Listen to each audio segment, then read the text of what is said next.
All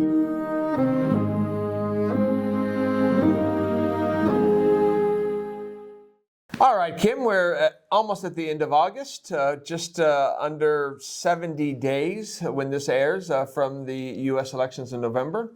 And the big event since we spoke last month has been the Democratic National Convention. So let's kind of start there. I welcome your thoughts. You've seen many conventions over the years, over the course of your career.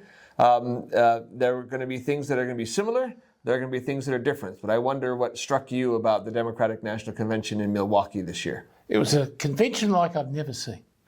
It was more like entertainment, or political entertainment. It was, whoever produced it did a brilliant job. I guess it helped that there was no opposition effectively on the floor, so it was not a sort of nominating contest.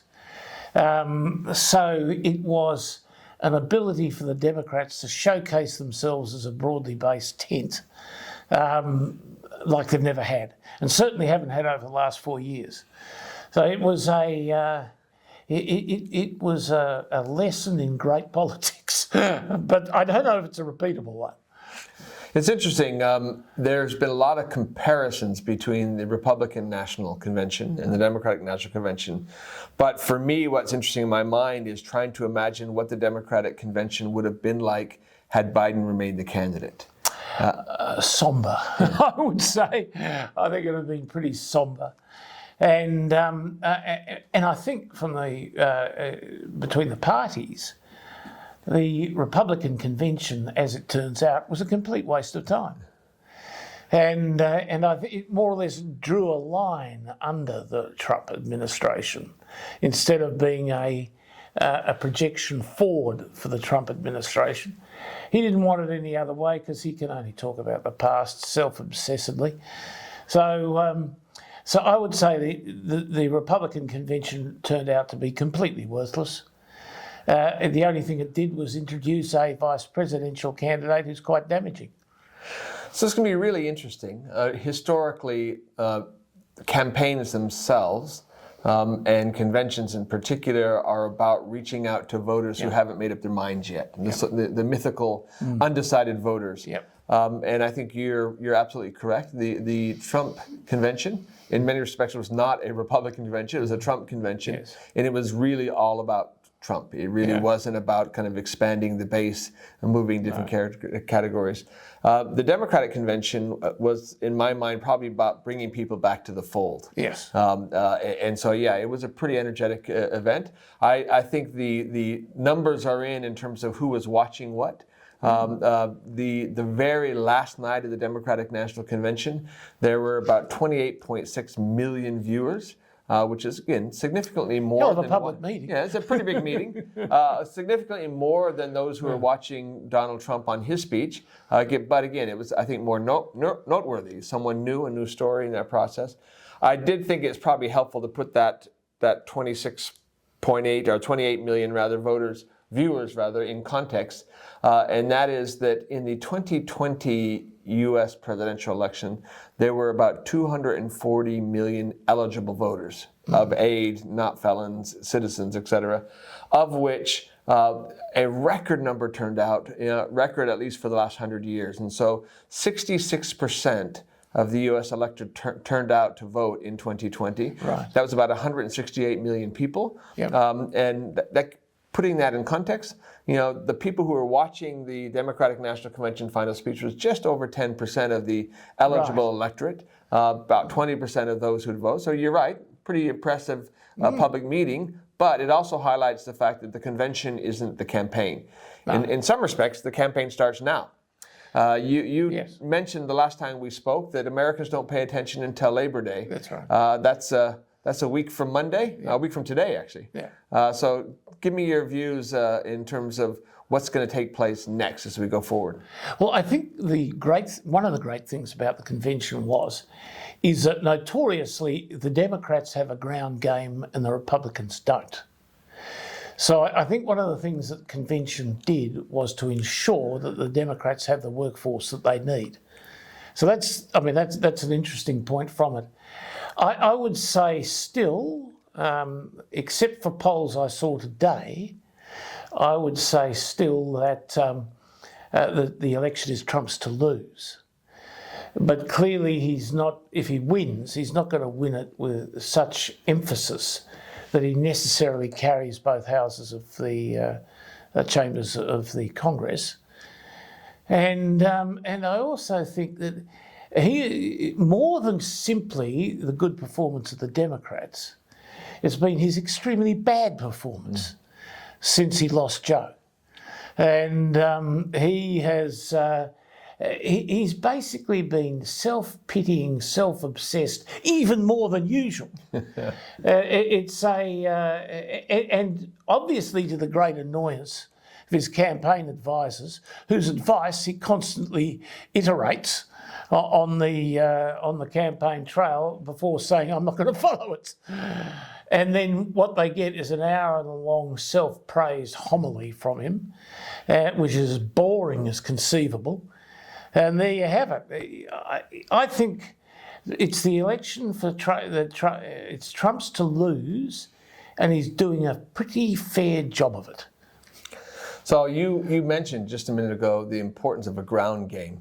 For our Australian viewers who don't pay that much attention to this, unlike Australia that has mandatory voting or mandatory attendance at the polls at least, because in the US it's optional, a big chunk of every election is about getting people out to vote. So I just mentioned a minute ago that 66% of the eligible electorate came out in 2020. That's a record, the highest level since 1900, and yet still that implies that 33% did not vote. Yeah. And unless they get out and they get organized and they have a plan and they actually register to vote, and then on the election day itself they show up to vote, that's where the ground game really matters. The U.S. campaigns are required to report to the U.S. Electoral Commission how much money they have on hand. Yep. As of the end of July, this is the most recent data we have. We don't have August data yet. The Democratic campaign, or the Kamala Harris campaign, had about $377 million cash in hand, about $50 million more than the Trump campaign had at $327 million. The difference is that money largely goes to, or has the ability to go to, a ground game. Yes. Because of these non-restricted political action committees, what you see on television commercials, may not be as equal. Rich billionaires can put a lot of money into commercials, not for the campaign itself. But the actual ground game is going to come out of the coffers of the campaign itself. Yeah. And I think it's also worth noting that, again, we don't know exactly yet, but Joe Biden stepped out of the campaign rather, on the 21st of July. So it's just been a little over a month. And the Kamala Harris campaign's reports that they have raised $540 million, which is a record for a political campaign. So that gives you some sense of the dynamic. Let me ask you about another wild card.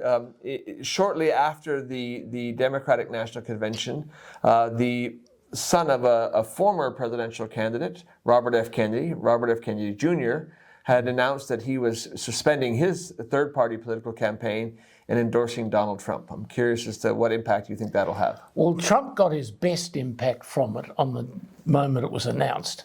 From this point on, one wonders whether he's going to be the sort of ally that Trump really needs.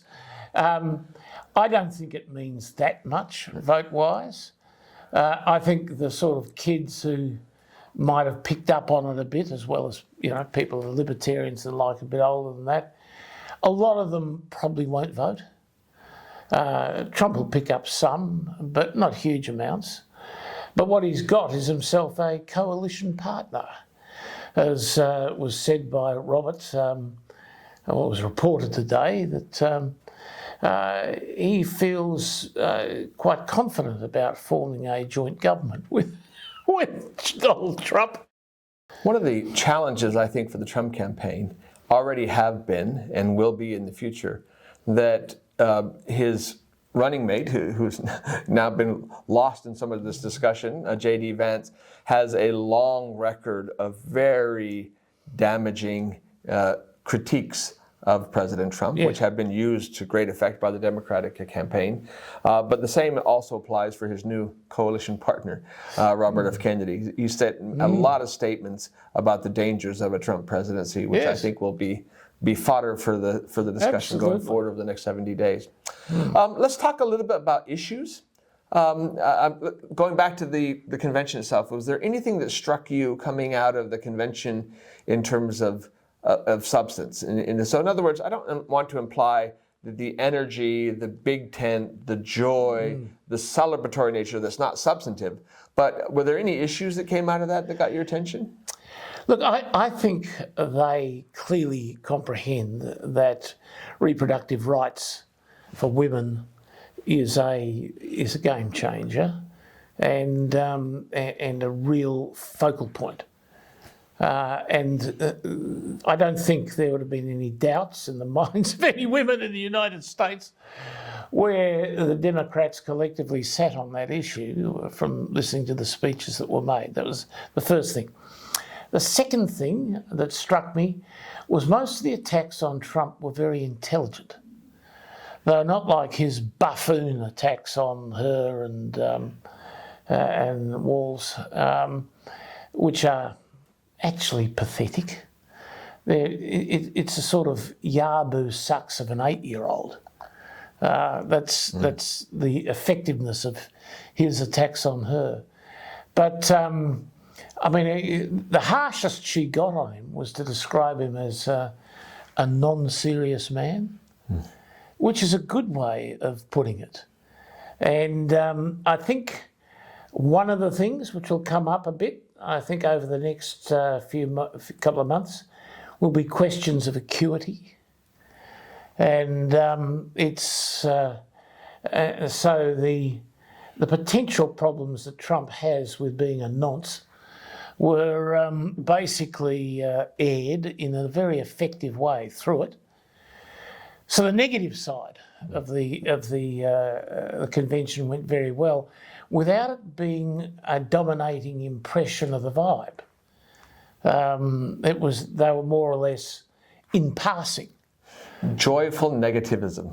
Joyful negativism, that's great. Well, I want to come back to the issue of reproductive rights, but before I do that, you mentioned something the last time we chatted about how the Republican National Convention was missing Republicans. Yes. And that there wasn't the former presidents or vice presidents, and the party wasn't about kind of core Republican platform kind of issues. In some respects, it seemed that there were more Republicans at the Democratic National Convention. Now, one of the most effective speeches was given by a former Republican Congressman, Adam Kinzinger. Yes, just a really sharp kind of rebuke. And as you mentioned, that the previous speeches did a lot of the poking, the attacking in terms of that process. But at the same time, you also had the Clintons, you had the Obamas, you had the full spectrum of the Democratic Party, from the far left, the Alexandria Ocasio-Cortez, to former presidents and vice presidents and like so. Pretty effective showing, I would think. AOC was really good. I haven't actually seen an AOC speech right through. This was good. She's not bad at all. And you could say all these people are positives for the campaign ahead. She has got now so many surrogates who are worthwhile. And whereas the surrogates that appear for Trump, at least when they come from the male side of the gender, are basically gelded. And everybody knows it. So that's something that would really... I think on the campaign trail, it's going to be noticeable that hers are better than his. Lindsey Graham, the senator from South Carolina, has had a difficult period of time because he, like many in the Republican establishment, are trying to encourage Donald Trump to cut out the personal attacks, the denigration, the sexist comments, and work on policy. But Donald Trump came out quite explicitly and says, I don't care what Lindsey Graham has to say. He wouldn't have gotten elected if it wasn't for me. It's a difficult position to be in. Let's go back, if we could, to the one issue you did raise, that of reproductive rights going forward. Historically for the last 7 or 8 years, there is a broad presumption that the Trump vote has been undercounted. This is the ongoing trauma that pollsters suffered in 2016. Didn't really prove to be the case in 2020 or 2022. But one of the interesting dynamics that I'm seeing playing out here is the question of whether or not there is a Dobbs effect in polling. And currently, the Nate Silver 538 amalgamation consensus of polls is showing Kamala Harris up about 3.6%. Yes. It's not yet, enough polls after the convention to show the entirety of that bump. It's important to note that Joe Biden at this point was further ahead in 2020, going back to what you're pointing about how close the race is. But one of the real questions is whether or not there is a Dobbs effect in polling versus actuals. And so if you look at the 2020 election, and then you look at the Dobbs decision, which came out following that election, in every one of the by-elections since then, if you look at the final polls versus the actual election results, in which Democrats overwhelmingly won, there's about a 4 to 6% Dobbs effect, which is not showing up in polling, but showing up in actual voting. And part of that is driven by what has been, for me, quite a remarkable inversion of relative prioritization. Yes. Historically, Republicans were considered to be more likely to be single-issue voters on the issue of abortion than Democrats. Yeah. So about 10% of Republicans said that they would not vote for someone who did not share their position on abortion versus about 8% of Democrats. The interesting thing for me is that the most recent poll done by Gallup on that same question, would you vote for someone who does not share your position on abortion, or you will not vote for someone who does not share a position on abortion, for Democrats, is shot up to 23%. Right. Post-Dobbs. For Republicans, it's tapered off slightly to around 8%. Right. So again, I think you've got your finger on the pulse. That's one of these issues that's going to be really important over the next 70 days as we go forward. Yeah, and I think it plays out a bit in states where people don't normally talk about these things, maybe a bit, but I think it's a sleeper for women's choice, that. And so a place like North Carolina, a place like Virginia, a place like, Georgia, you could well see in the polling the Democrat vote underestimated because of the phenomena to which you refer.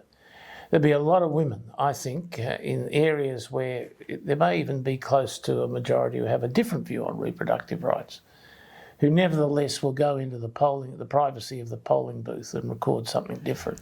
So you heard it here from two relatively white-haired older blokes. Over the next 70 days, women are going to be an important determinant of where this race goes from here. Anything else that you're watching that you would want to add before we wrap it up for this month? Look, I think that there's going to be, and probably it'll have happened when we speak again, I think the debate's important. I think it's obviously important for Kamala to win it. That's important in objective terms. But it's a real test of Trump because it's, 90 minutes, and he has acuity problems. Trump is not the candidate of 2016. Yeah. Trump is definitely, I didn't think his marbles were in good order then, but he's definitely losing them now. And in a debate like that, as we know from Joe Biden's experience, something horrible can quite easily happen. So I am anxiously waiting for the something horrible and hoping it's not on Kamala's part. So the 10th of September, that's the next big thing to look for, the first of the presidential debates. We'll see whether there'll be more of those. There is obviously some peril in the fact that for the better part of the last year, the Republicans have made the mental acuity of a candidate the centerpiece of their campaign, and now that attention is going to shift in a very different direction. Likewise, I'll be watching that as well. Thank you, Kim. Greatly appreciate the chat. Gordon, terrific. Thank you.